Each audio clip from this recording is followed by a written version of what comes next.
হাওড়ার বাঙালবাবু ব্রিজের মাথায় এক ভবঘুরে যুবককে উদ্ধার করলো দমকল কর্মীরা। ঘটনাস্থলে গোলাবাড়ি ও হাওড়া থানার পুলিশ। আমরা এই নিয়ে বিস্তারিত জানবো। জগন্নাথ সামন্ত আমাদের সঙ্গে টেলিফোনে রয়েছেন প্রতিনিধি। জগন্নাথ, কিভাবে উঠলেন তিনি ওই ব্রিজে এবং তাকে কি সেখান থেকে নিচে নামানো সম্ভব হয়েছে? দেখো, এই মুহূর্তে তাকে নিচে নামানো সম্ভব হয়েছে, তবে তোমাকে বলে রাখি, ঠিক সকাল 9টা নাগাদ আচমকায় দেখা যায় হাওড়া সিএসসি অফিসের পাশে রেলওয়ে ব্রিজ অর্থাৎ বাঙালবাবু ব্রিজের মাথায় একটি ভবঘুরে ঘুরতে দেখা যাচ্ছে। এবং শুধু তাই না, বিপজ্জনকভাবে ব্রিজের মাথায় ছোটাছুটি করতে থাকে। আশেপাশের মানুষজন দেখে প্রথমে হাওড়া থানায় ফোন করে, তারপরে গোলাবাড়ি থানার পুলিশ ঘটনাস্থলে আসে। হাওড়া থানার পুলিশ অনেক বোঝানোর চেষ্টা করে, কিন্তু ভবঘুরে একেবারেই নামছিল না এবং বিপজ্জনকভাবে ব্রিজের মাথা দিয়ে ছোটাছুটি শুরু করে দিয়েছিল।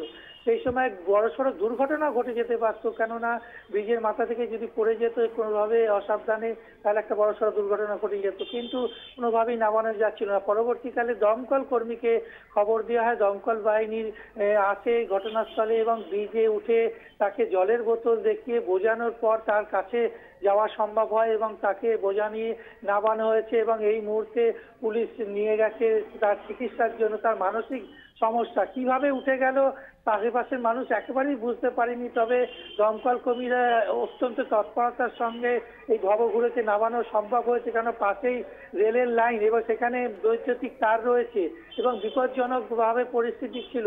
কিন্তু দমকল ধৈর্য দেখিয়ে এবং খুব তৎপরতার সঙ্গে এই ভবঘুরেকে নামানো সম্ভব হয়েছে। এই মুহূর্তে চিকিৎসার জন্য তাকে হাওড়া হাসপাতালে নিয়ে যাওয়া হয়েছে, তবে নাম পরিচয় জানার চেষ্টা করা হচ্ছে। তবে এই ঘটনা শুধু মাত্র চাঞ্চল্য তৈরি হচ্ছিল একটাই কারণে, কিন্তু ভবঘুরে যেভাবে ব্রিজের মাথা দিয়ে ছোটাছুটি করছিল, কোনো রকম পড়ে গেলে একটা বড়সড় দুর্ঘটনা ঘটে। তবে ভবঘুরেকে নামানো সম্ভব হয়েছে।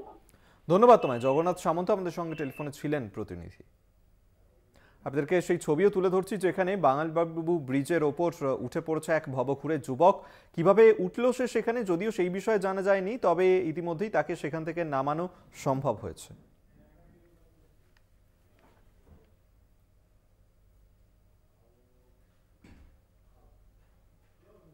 সংবাদ সারাদিন এই পর্যন্তই। দেখতে থাকুন কলকাতা টিভি, রাত দিন 7 দিন।